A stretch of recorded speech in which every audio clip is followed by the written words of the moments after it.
নমস্কাৰ বন্ধু বান্ধৱীসকল, মোৰ চেনেললৈ আপোনাৰ সকলোকে স্বাগতম জনাইছোঁ। আজি মই এযোৰ বগা কাপোৰত ফেব্ৰিক আৰু এপ্লিক ৱৰ্ক কৰিছোঁ।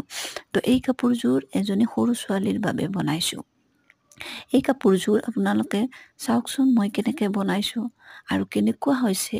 আপোনালোকে এটা কমেণ্ট নিশ্চয় কৰিব, কাৰণ আপোনালোকৰ এটা ভাল কমেণ্টৰ কাৰণে মই বহুত উৎসাহিত হওঁ আৰু মই কাম কৰিবলৈ কামবোৰ আগুৱাই নিবলৈ অনুপ্ৰেৰণা পাওঁ। সেইকাৰণে আপোনালোকে যাতে মোৰ চেনেলটো আগুৱাই যাবলৈ সহায় কৰে, তাৰ বাবে আপোনালোকে প্লিজ এটা কমেণ্ট কৰি দিব কেনেকুৱা লাগিছে মোৰ কাপোৰযোৰ। ধন্যবাদ।